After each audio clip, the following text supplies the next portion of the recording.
Continuamos en este recorrido traumático o destraumatizante, depende cómo lo vea uno.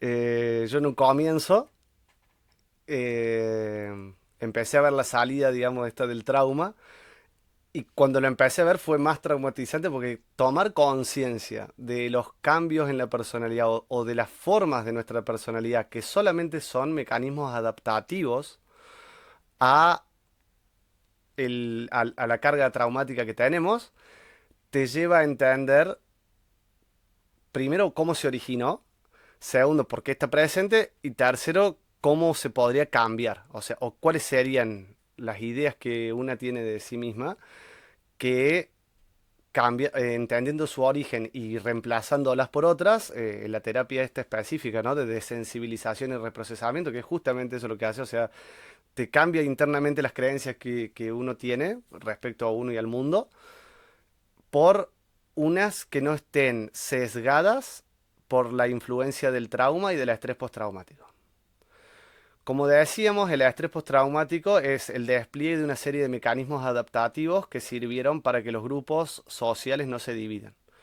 Si otro ser humano me hace daño y ese ser humano era alguien de quien yo esperaba cuidado y en vez de eso obtengo lo contrario, descuidado y maltrato, ese daño psíquico, ese hematoma psíquico que se produce, producto de la violación del sistema de apego, eh, genera una serie de introyecciones de los mecanismos que te llevan a interiorizar la culpa. O sea, si las personas que me cuidan me tratan mal, yo tengo legítima expectativa de esperar cuidado de esas personas, entonces el problema soy yo. Y además esas personas me explican de que me tratan mal por mi culpa, o sea, siempre hay excusas.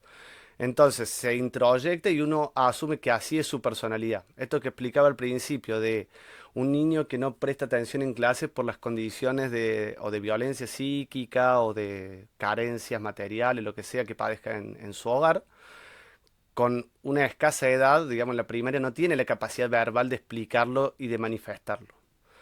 Entonces, cuando si un día que molestó, que habló con un compañero, que interrumpió la clase, le dicen, ves, porque vos haces esto, es que no entendés, esa paz mental de por fin entender por qué no entiendo, porque o sea, yo me acuerdo de ir a la primaria y de sacarme mala nota y que mi viejo me diga, ¿por qué? ¿Y por qué? Y yo tratando de pensar, digo, ¿por qué me saqué esta nota y no otra? O sea, porque no sabía tanto, digo, pero ¿por qué no sabía tanto? Si ya yo estuve en la escuela, yo escuché a la maestra, o sea, ¿por qué no me queda la información y, como a otros chicos y demás? Entonces yo pensaba que era un problema mío, que yo era así, que yo era desatenta. A mí siempre me dijeron, no, que vos no prestás atención, vos te distraes muy fácil, tu cabeza se va. Y claro, o sea, en la disociación, yo volví a mi casa, digamos, tenía que enfrentarme a un adulto que me tenía que cuidar y porque por una mala nota o lo que sea, se descargaba conmigo la frustración de su vida, bajo el alcoholismo o la sustancia que sea, yo tenía que entender de que era mi culpa, de que porque yo soy desatenta, porque yo vuelo con la cabeza, entonces ¿qué hacía mi cabeza? Volaba cada vez más, porque así yo podía, tenía sentido para mí, no prestar atención, no acordarme de las cosas. Entonces, a eso nos referimos cuando decimos que te condiciona a tu desarrollo en el entorno o cómo ves el entorno. Porque esos pequeños filtros que son, es mi culpa, soy desatento, o tengo ansiedad, o soy hiperactivo, ¿no? El niño que interrumpe la clase y que entiende que es ahí, tenés el otro extremo, digamos, yo era totalmente introvertido y callado porque pensaba que no sabía relacionarme con la gente, que era una cuestión mía. Y después veía a los otros chicos, digamos, que eran terribles, por así decir, decía, ¿cómo no soy como Fran, que es todo tranquilo y demás?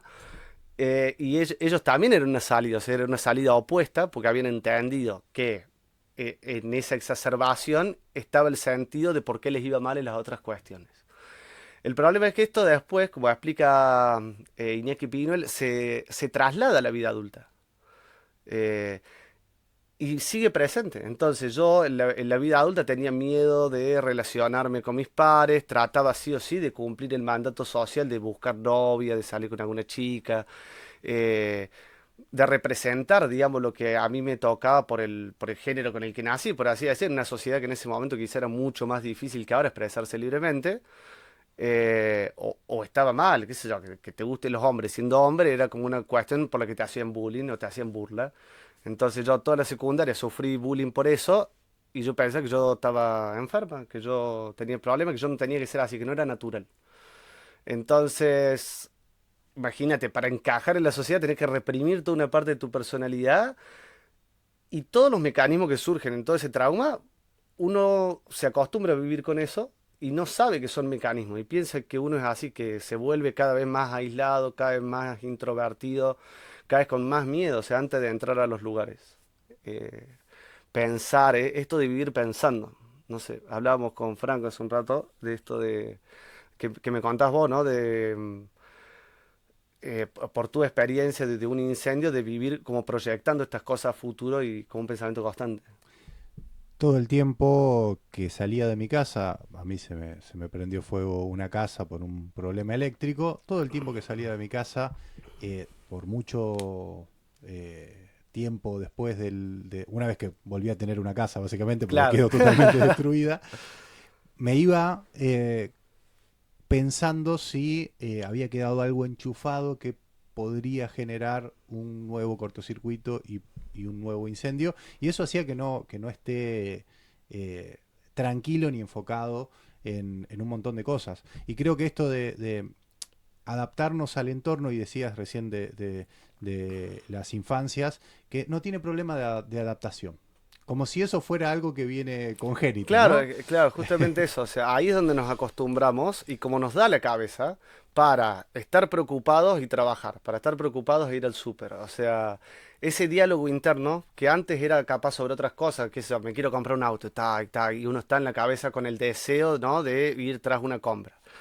Una vez que te pasa algo terriblemente malo, el mecanismo normal ahí es tu mente, para evitar ese dolor, te pone adelante un montón de situaciones igual de terribles o similares justamente para que si pasen ya estés preparado, porque esa sorpresa, digamos, la velocidad con la que vos te enteraste, digamos, quizá o sea, que no corrió riesgo tu vida, nada, más que allá de lo material, pero voy a decir, tus pertenencias, tus recuerdos, o sea, todo eso que forma parte de uno, ¿no? De un momento para otro desaparece. O sea, no es que te dicen, che, mirá, si no haces nada con tu casa se te puede derrumbar y estás meses y meses y meses y un día, bueno, pum, se cayó la casa. Como que ya lo veías venir o ahí tendrías otra, como otra adaptación, ¿no? Pero esto que de repente salís y cuando vuelves no hay nada, quedarte sin hogar, quedarte sin el amparo, digamos, es un hecho terrible para el cual la mente no está preparada. Entonces, es lo más normal estar proyectando estas cosas, ¿no? Pero no, nos terminamos acostumbrando. Bueno, entonces esto de la dificultad de adaptarnos al entorno, a veces por estas preocupaciones o por estar constantemente pensando de que nos va a pasar otra vez algo malo, tiene que ver con un síntoma a tener en cuenta con respecto al estrés Claro, es postraumático. justamente un síntoma. O Claro. sea, cuando a los adolescentes o los niños le dicen que tienen estos tipos de problemas, ¿no? Trastorno de ansiedad, de, mm, de hiperactividad, de hiperreactividad, de depresión, bueno, o estrés directamente le dicen. Muchas veces, o sea, no quiero arriesgar a decir siempre, pero atrás hay trauma. Todos tenemos, muy bien explicado, está por Iñaki, el umbral límite de trauma, ¿no? Este vaso con el que venimos vacío de fábrica y que se va llenando y en el momento que rebalsa da igual, que sea por un montón de bullying pequeño o por esto que se te prendió fuego tu casa. Eh, el hematoma psíquico que se produce termina siendo el mismo. La diferencia entre que se te prenda fuego la casa es que cuando te preguntan qué te pasó, vos decís se me prendió fuego la casa. El niño que sufre bullying en la escuela, el día que el bullying rebalsa ese nivel, le preguntan qué pasó, el chico dice nada. Porque tiene el mismo maltrato pequeño de todos los días. O sea, no, qué sé yo, te dicen maricón, pero siempre te dijeron maricón y antes no estabas deprimido y te daban ataque de pánico cuando iba a la escuela. Entonces, que no hay nada de diferente. Sí o sí terminás por este mecanismo de entender lo que pasa, asociando o introyectando que debe haber algo mal en vos, que tu personalidad es chota, que sos así. ¿Entendés? Que atraes que los demás te traten mal o te digan cosas, que fuiste malo en una vida pasada, no sé, encontrás formas de explicarlo. Porque lo que nuestra mente, y esto da para otro video, busca siempre es la consonancia cognitiva. Que lo que pensamos y la realidad estén lo más unido posible. Si no es como que empezamos a mirar con un ojo lo que pensamos y con otro la realidad y no tenemos la capacidad de ver individualmente las cosas.